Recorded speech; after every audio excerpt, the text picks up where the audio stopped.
আসসালামু আলাইকুম প্রিয় কৃষিপ্রেমী ভাই ও বোনেরা, কেমন আছেন সবাই? আশা করছি নিশ্চয়ই ভালো আছেন। আলহামদুলিল্লাহ, আল্লাহর অশেষ রহমতে ভালো আছি। বন্ধুরা, আমি আজকে চলে এসেছি চুয়াডাঙ্গা জেলার জীবননগর উপজেলার নিধিকুণ্ড গ্রামে। এই গ্রামের একজন উচ্চশিক্ষিত তরুণ উদ্যোক্তা পেয়ারা চাষ করেছেন। পেয়ারা চাষ সম্পর্কে আমি অনেক ভিডিও আপলোড দিয়েছি আপনাদের, আমার চ্যানেলে অনেক ভিডিও দেখিয়েছি আপনাদেরকে। তো আপনারা বলবেন, ভাই আজকেও পেয়ারা দেখাচ্ছেন? আসলে না, আজকে আপনাদেরকে একটি নতুন জাত দেখাবো, সেটা হচ্ছে থাই 12 মাসি গোল্ডেন 8, যেটা আমার খুব পছন্দের একটি জাত। আপনাদেরকে অনেক ভিডিওতে দেখিয়েছি।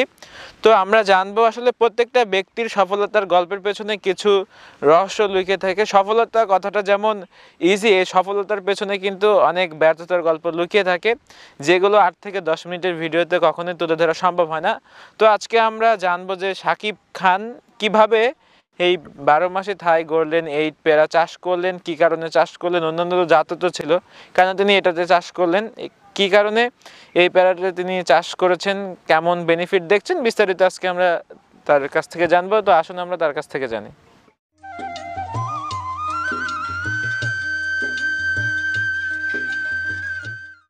আসসালামু আলাইকুম ভাই। ওয়ালাইকুম আসসালাম। কেমন আছেন? আলহামদুলিল্লাহ ভালো, আপনি কেমন আছেন? আলহামদুলিল্লাহ ভালো আছি। তো আপনার তো আমরা লেবুর প্রতিবেদন দেখিয়েছি দর্শকদেরকে। তো আপনার যে পেয়ারা বাগান আজকে আমরা দেখতে আসলাম, 12 মাসি থাই গোল্ডেন 8, যেটা বাংলাদেশে খুবই জনপ্রিয় বর্তমান সময়ে, এই সম্পর্কে আগে আমাদেরকে কিছু বলেন, এর বৈশিষ্ট্য সম্পর্কে। থাই 12 মাসি গোল্ডেন 8 পেয়ারাটার কিছু বৈশিষ্ট্য আছে, যেটা আপনি জানেন, দর্শকদের বলেছেন, তাও আমি আপনাকে আবার বলছি যে এটাই কিন্তু আপনার এই যে 3টা করে ফুল আসবে, 3টা করে ফুলে কিন্তু দাঁড়ায় যায়। এটা হচ্ছে প্রধান বৈশিষ্ট্য যে 12 মাসি থাই পেয়ারা গোল্ডেন 8 যে বৈশিষ্ট্য, 3টা করে ফুল আসবে, 3টায় দাঁড়ায় যাবে। দ্বিতীয় যে বৈশিষ্ট্যটা সেটা হচ্ছে যে অন্যান্য জাতের পেয়ারা গাছ কিন্তু তুলনামূলকভাবে অনেক বড় হয়। থাই পেয়ারাটা, এই থাই 12 মাসি গোল্ডেন 8টা কিন্তু তুলনামূলক অত বড় হবে না, এটা ছোট্ট হয় এবং ছোট্ট অবস্থাতে কিন্তু পেয়ারা ধরা অলরেডি শুরু হয়ে যায়। দেখুন এই গাছটা কী পরিমাণ পেয়ারা ধরে রয়েছে। এই গাছটার বর্তমান বয়স কিন্তু আপনার 6 মাস, 6 মাস বয়সে এই পরিমাণ মনে পেয়ারা ধরে রয়েছে। 12 মাস কিন্তু এভাবে পেয়ারা ধরে থাকবে, বড় পেয়ারা থাকবে, ছোট থাকবে, মাঝারি থাকবে, কুশি থাকবে, এভাবে 12 মাস ধরে থাকবে এটা। আচ্ছা, তো গোল্ডেন 8 পেয়ারা মোটামুটি নয়, বর্তমান সবাই খুব জনপ্রিয় এবং সবচেয়ে ভালো ফলন দিয়ে হচ্ছে গোল্ডেন 8। তো প্রথমে ধরেন একজন নতুন চাষি চাষ করতে চাচ্ছে, সেক্ষেত্রে তার কত শতাংশ জমি দিয়ে শুরু করলে ভালো হয় চাষে যদি আসতে চাই? হ্যাঁ জি, সেটা হচ্ছে যে পেয়ারাতে কিন্তু আপনার আমার মতে 1 বিঘা থেকে শুরু করা ভালো। 1 বিঘা থেকে, কারণ 1 বিঘা জমি থেকে সে যে পরিমাণ তার খরচ হবে, সে কিন্তু 1 বছরে বিক্রি করে সেই খরচ তুলে নিতে পারবে এবং তার লাভবান থাকবে, লাভাংশ থাকবে। সেক্ষেত্রে 1 বিঘার কম করলে কিন্তু তার লাভাংশটা কম থাকবে বলে আমি আশা করি। এজন্য কই যে 1 বিঘাতে শুরু করলে বেটার হয়। 1 বিঘাতে শুরু করলে বেটার হবে। তো 1 বিঘাতে আমার কেমন খরচ হতে পারে যদি আপনি বলতেন? আপনার চারা দিয়ে আর এই যে আমাদের তার কাটা দিয়ে যেমন বেড়া দেওয়া রয়েছে, এরকম যদি বেড়া দেয়, তো 1 বিঘা জমিতে আপনার মানে হারভেস্ট করা পর্যন্ত 25 থেকে 30,000 টাকার ভিতর হয়ে যাবে, মানে 25,000 টাকার ভিতর হয়ে যাবে টোটাল। আমি সব খরচ জন দিয়ে 30,000 টাকা ধরতে পারি। জি। তো প্রথমবার যদি আমি বিক্রি করি, ফল আল্লাহর রহমতে ভালো হয়, সেক্ষেত্রে আমার কেমন আয় আসতে পারে? জি, এটা মন করেন বাজারে তো আরো অন্যান্য পেয়ারা আছে, সবচেয়ে কিন্তু গোল্ডেন 8-এর দাম মানে কেজিতে 2 টাকা 5 টাকা বেশি সব সময় কিন্তু 2 টাকা 5 টাকা বেশি। এবং এটা কিন্তু আপনার গাছ যখন 1 বছর বয়স হয়ে যাবে, তখন একটা গাছ থেকে আপনি 2 মণ 2.5 মণ পেয়ারা এমনিতেই ভাঙতে পারবেন। আর এটা যে বলছিলাম বৈশিষ্ট্য, এটা কিন্তু ঝাপড়া হয়, বেশি বড় হবে না, ঝাপড়া হবে। আর এরকম এই যে দেখতে পাচ্ছেন এরকম পেয়ারা ধরে থাকবে, এই যে দেখেন প্রত্যেকটা গাছেই কিন্তু এই পরিমাণ পেয়ারা ধরে আছে। শুধু যে একটা গাছ তা না, আমরা একটা গাছের গোড়ায় দাঁড়িয়ে আছি, তাই প্রত্যেকটা গাছে এরকম রয়েছে। তো এটা পেয়ারাটা খেতে সুস্বাদু, খুবই মিষ্টি। আমি এর আগে খেয়েছি, আমি জানি খুব সুস্বাদু এই পেয়ারাটা খেতে। তো এটা কয়টাতে কেজি হয়?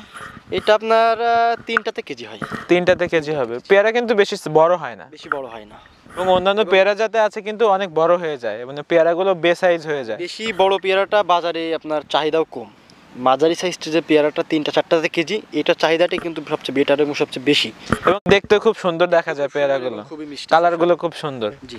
আচ্ছা, পেয়ারা চাষ আমি করব ভাবছি। তো চারা কিভাবে পাবো আর কি, মানে ভালো চারা কি তৈরি করেছেন কিনা? অবশ্যই, এই যে আমাদের ডুগা কাটা দেখছেন না, যে সকল আগায় কিন্তু ডুগা কাটা, এই ডুগা দিয়ে কিন্তু সব আমরা কলম তৈরি করি। পর্যাপ্ত পরিমাণ আমাদের চারা আছে, আমরা কলম তৈরি করি এবং আপনি চাইলে বাসা থেকে কল করে আমাদের কাছ থেকে চারা নিতে পারবেন। আমরা বাংলাদেশের সকল জেলাতে কুরিয়ার সার্ভিসের মাধ্যমে চারা পৌঁছাই দিয়ে থাকি। আচ্ছা, তো অরিজিনাল অরিজিনাল এখানে দেখতে পাচ্ছেন যে যেমন ধরন আছে, বলছি ফল দেওয়ার মালিক কিন্তু আল্লাহ। যদি জাত আমি খারাপ দিই তাহলে আপনি ফল পাবেন কিভাবে? আমি তো জাত দেবো আপনার অরিজিনালটা। আসলে একটা চাষির সঙ্গে প্রতারণা করা কখনোই উচিত না, নয়। না, একটা আমি চাষি কিন্তু খুব কষ্ট করে ফসল উৎপাদন করে। এখন আপনি চারার দাম তো বেশি না ভাই, 2 টাকা বেশি নেন চারাতে, ওইটাই। আর দরকার 5 টাকা বেশি নেন। জি। 5 টাকা বেশি গেলে কিন্তু জোর হলে আপনি 2000 টাকা বেশি নেবেন তার থেকে। এখন 2000 টাকা বেশি নিলেন, তাতে কিন্তু চাষির গায়ে বাঁধবে না।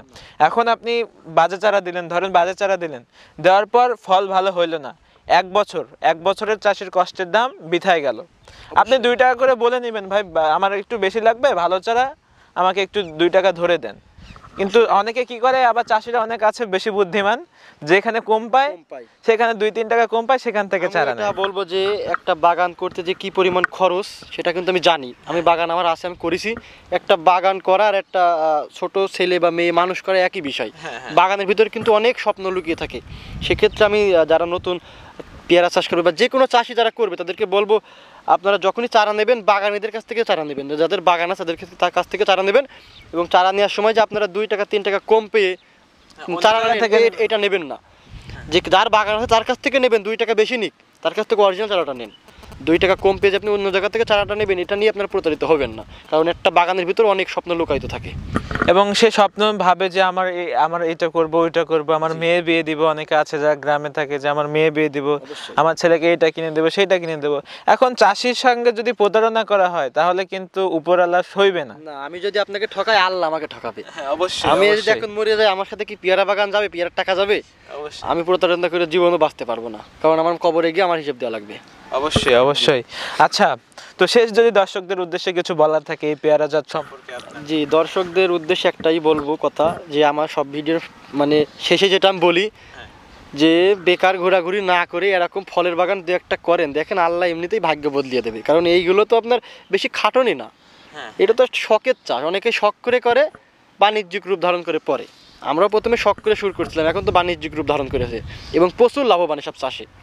এসব চাষ না করলে বুঝতে পারবেন না, খুবই লাভবান চাষ। আপনারা চাষ করতে পারেন এবং এই চাষে খুবই লাভ। আসলে আমরা বলছি লাভ লাভ, আসলে লাভের পেছনে অনেক কষ্ট করতে হয়, আপনাকে নিজে পরিশ্রম করতে হবে। আপনি গাছ লাগায় থুয়ে দিলেন, ফল আসলো না, পরে আপনি বলবেন যে ভাই এই চাষে তো লাভ নাই। আরও একটা দর্শকদের যেটা বলবো সেটা হচ্ছে যে এই যে বলে যে পেয়ারা গাছে পেয়ারা ধরে না কেন, এর প্রধান একটা কারণ হচ্ছে ডগা কাটা। এই যে ডগা যত আমি এখান থেকে কাটবো তত কিন্তু এখান থেকে এই যে ফুটকি বেরোবে, যত ফুটকি বেরোবে তত কিন্তু ফুল বেরোবে। অনেকে ডগা কাটে না, গাছ হয়ে যায় বড়, ফল থাকে না, বলে যে আপনার কাছ থেকে চারা নিয়ে এসেছি, এই হচ্ছে না। ভাই আপনারা তো বিষয়টাকে বুঝতে হবে। আপনারা আমাদের কাছে ফোন দেবেন, আমাদের ফোন নাম্বার থাকবে, পর্যাপ্ত পরিমাণ ফোন দেবেন, জিজ্ঞেস করবেন কি সার দেবো, কী করবো, সব কিছু বলে দেবো আমরা আপনাকে। তো দর্শক, আসলে প্রত্যেকটা চাষের পেছনে কিন্তু পরিশ্রম করতে হয়, আপনাকে নিজে পরিশ্রম করতে হবে। এবং আপনি কাজ করবেন না, কর্ম করবেন না, বলবেন যে ভাই ভালো ফলন আসে না। আসলে আপনাকে আগে দেখতে হবে, বিভিন্ন বাগান ঘুরবেন আপনি, আপনাকে এখন চাষ করতে হবে এমন কোনো কথা নেই। আপনি যদি আমাদের চ্যানেলটিতে নতুন হয়ে থাকেন তাহলে অবশ্যই সাবস্ক্রাইব করুন, আর যদি অলরেডি করে থাকেন অসংখ্য ধন্যবাদ। আর হ্যাঁ, কখনোই প্রতারিত হবেন না। বাগানে আসুন, দেখুন, তারপর ভালো চারা নিন, চাষ করুন। ধন্যবাদ সবাইকে।